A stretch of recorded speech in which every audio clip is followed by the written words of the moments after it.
Morning to someone and say to them, time to get unstuck. Time to get unstuck. Time to get unstuck. And you may be seated this morning.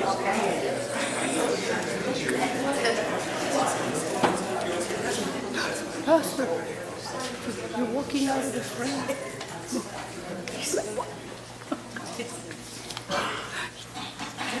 Have you ever felt like you were stuck? Yep. What have you been stuck in? Anyone?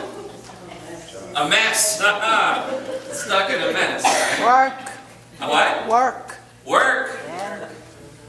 Ever been stuck in the mud? Oh, yeah. Come from north, you've been stuck in the snow? Nancy was telling me last night we were talking about this. She told me about her old four-wheel drive and how she'd gotten stuck in the snow. And she says, oh yeah, I had a four-wheel drive. And put that baby in gear and tore right out of there, got unstuck. Huh? What about stuck in a relationship? Stuck in a meeting that just wouldn't end? Oh boy. Marissa, I know you're behind the camera, so this is for you and all the people who are watching the video. Stuck in a song that had too many verses? Yes. Oh boy. And then the drama queen says, oh, I can't breathe, I can't breathe. I see spots. I see dots. What about some deeper stuckness? Actually, I have stucknesses. I don't even know if that's a word. Stuck in a way of thinking. Ooh. Stuck with prejudices about other people, whether about individuals or groups of people. Stuck with a computer that keeps changing the side is going on anyway. Stuck with or trying a prejudice about people who were different because they spoke a different language, or they came from a place that we don't know or understand. People who pray a different kind of prayer, who wear clothes that are different. What about stuck with a way of thinking about people who were either of a higher or a lower social class than we were? How about getting stuck on yourself? Ever get stuck on how great something was that you had done? Huh? You puff out your chest like, boy, that was good. Get all stuck on that? Or more likely, I think a lot of times people do this, get stuck on something that you thought something, you did something, you said something, that afterwards you said to yourself, oh, how stupid was that? I can't believe I just said that. Okay, so here's one of mine. Just one. I was the valedictorian for my high school class. Ranked the #1 student. Ooh, big and bad. On my way to Columbia University in the city of New York. That's Ivy League, you know. Yeah, I know, that's true. I was on my way there. Someone from my high school, someone I respected, sent me a note. Now, I can't remember how they sent me a note, though I can tell you it wasn't by email. And it wasn't a text, and it wasn't on Facebook, because none of those existed in the Stone Age. And I'm not that old, but none of those were around when I was growing up. And the friend sent me a note of congratulations. But she misspelled the word congratulations. She put a D in there instead of a T. And all I can remember today is that I took the time to point out how it should have been spelled, because, you know, I was going to Columbia, and I was all that. How arrogant, how stupid, how unclassy, how rude, how pointless. Huh? Oh, what a teenager. I'm all grown up now, thank you. I still say things that I wish I hadn't said. And I totally missed the point of her message. What a shame. And now, even some 35 years later, I still kick myself for being such a jerk. Or maybe for being such a teenager at that moment. I don't know. I'm still stuck on it. Well, you know yourself, right? Some of you are nodding and saying, yeah, I've had that kind of experience I could tell you about today. You know what you get stuck on. Jesus knew himself too. And Jesus knew the people that he was dealing with. He knew the religious folks in particular. So let me give you a little bit of background on today's story. We come into the story with them asking him about his source of authority. So we should wonder what prompted that kind of question. You see, in the scene just before, Jesus had come into the temple area. And it says he looked around, and then after he looked, he left, but he came back the next day. Do you remember what he did the day after when he came back into the temple? He'd seen everything that was going on, and he said, enough of this, because it wasn't about faith, it wasn't about spirit, it wasn't about religion even, it was about money and making money. And so he came in there and he turned up all the tables. He spilled over all the coin collections. He knocked over the animals that were being sold there at high and exorbitant price and cost to people who had no choice but to buy there if they were going to make a sacrifice. He was a holy terror to those religious folk in Jerusalem. He took on their business and told them that they had no business doing business in that place because, in fact, that place was the temple. That place was his Father's house, a house of prayer. But he said, you have defiled it with your corrupt transactions and your crooked dealings. You have made it into a den of thieves. Ooh, and they were upset. Oh, they were upset with him. And so they came to him and they said, by whose authority? What gave you the right? What makes you even think that you had the opportunity? What gives you the right to do what you just did? And he says, okay, I'll answer you, but first answer me this. He asked them a question. Was John's authority from heaven or from humans? They ponder the question, but guess what? They are stuck. They are compromised. They have power, but it turns out they have no authority because they don't know how to answer the question. They have two responses that they could give, but they realize that either one of those responses will trip them up. If we say A, this will happen. If we say B, that will happen, and neither are any good. So what shall we say? And they come back to Jesus and say, well, Jesus, you see, we just don't know the answer to your question. Oh, they know the answer to the question. They just don't want to admit to it. Huh? They just don't want to give it up. They just are stuck in a place that they have been, that their authority, their supposed authority has given to them. Well, now, they don't say all that to Jesus, of course, but you get the point. And Jesus says to them, in essence, in response, yes, you are stuck. And no, I won't answer your testing questions. But then look at the next thing. He offers them a way out. He tells them a story, a parable. Two sons. Father asks one of them, will you go and work in the field for me today? The son says, I got this backwards.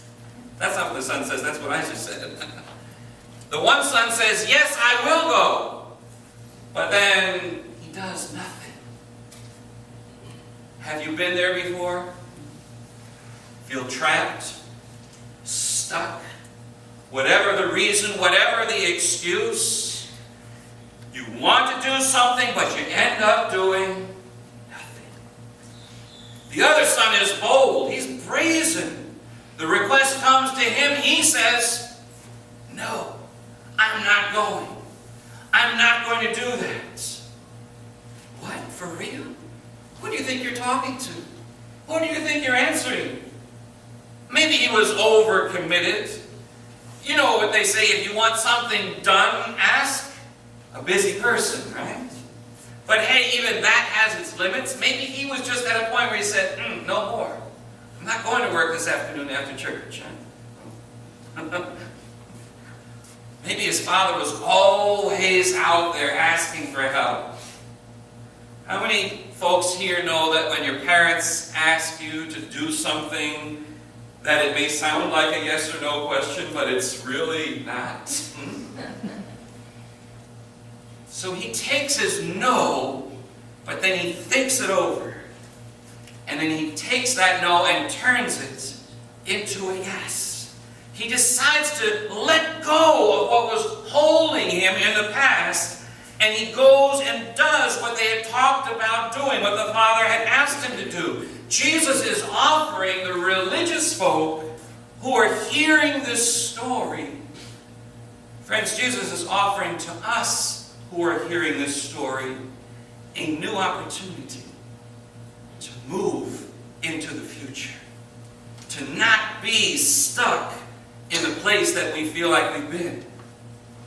He's giving us an invitation into a new and open future. The gift of being unstuck, the gift of being free, to rethink our no. The religious folks, the scribes and elders who Jesus encounters, they hold on to their no. They don't just say no, they say no thank you. They don't have anything they want to do with Jesus. They stay stuck in their lives. They stay stuck in their past because it has become so much their identity and their way of life. But for others, Jesus talks about the tax collectors and the prostitutes. It's really about anyone who has felt stuck in their lives and felt unpowered and unable to move forward. Anyone who fits that category, they have the opportunity, we have the opportunity to say yes. For us, there is still the opportunity to say yes because God keeps on giving us new opportunities. If we pass by one opportunity, well, it's gone. It won't come again. But God keeps giving us new opportunities, no matter what's in our past. We don't have to be or stay stuck there. We can go forward and live into God's yes for our lives. And you know what? That's true for individuals as much as it's true for a corporate body. So what's keeping you stuck in life? What circumstances? What health issues? What family issues? What things that you have said and done and can't or won't let go of? What are the things that you feel you just can't change? Things that seem like they can only get worse. As one pastor I read this week says, what are the things that have hijacked us from the way that God intended for us to move on forward? Where have we given away our authority to respond to God's work in our lives to things and moments in time that try to keep us in the past? Today I want you to hear that God has a different future in mind for you. It's an open future, not stuck in the past. After I had already finished preparation for my sermon, actually just this morning I heard a story. I looked at something on the internet, and it was an interview with Katie Couric, where she was conducting the interview, actually. It was about a man who had been in prison. It wasn't a really huge charge, but it was some kind of a drug-related charge. How many of you know that it's almost impossible to get a job after you have that kind of a background, a history, a past? You work with folks in the prison, you know. And all of a sudden he got a call. He lives in New York. He got a call from this bakery in Yonkers, Grayston Bakery. And they came and they offered him a job. I didn't even hear him say he applied for it. They just found out that he was out there. And it turns out they hire people off the street.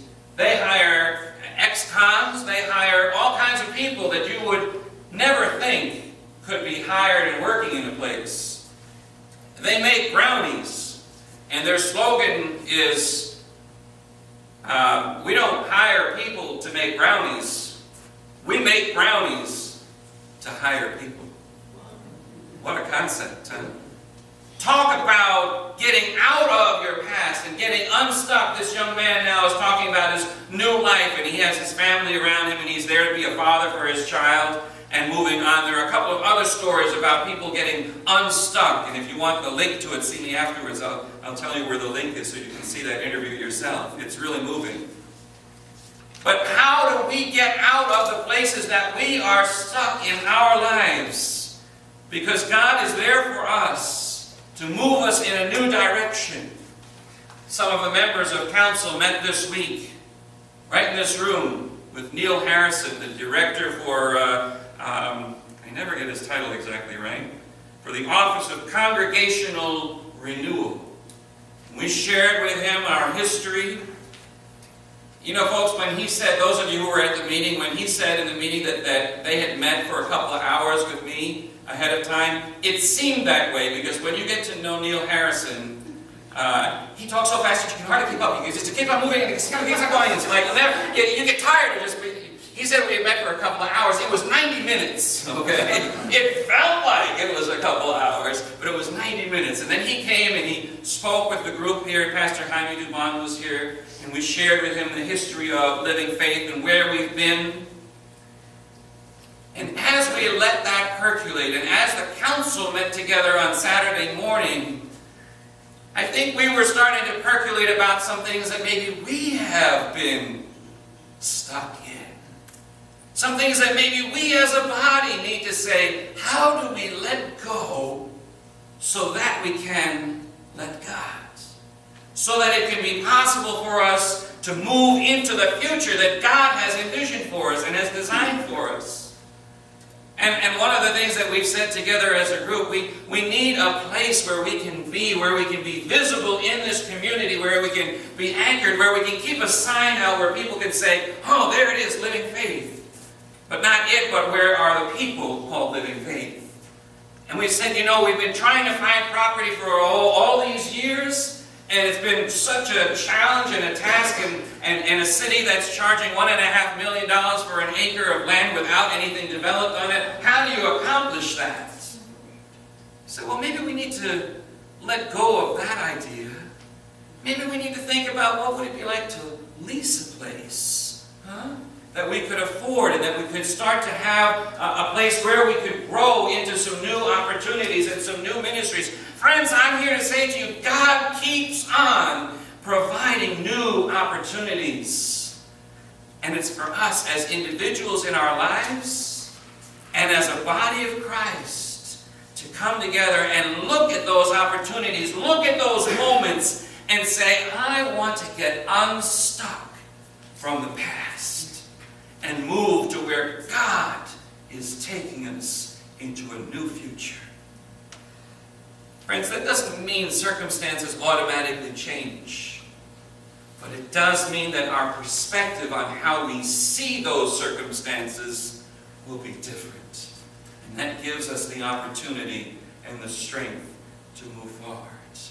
So my prayer with you this morning, with us all, is that we would be open and unstuck to see the opportunities that God places before us individually. When you go out into the world this week, whether you're going to school or to work or wherever it is that you're going, where do you find yourself feeling stuck?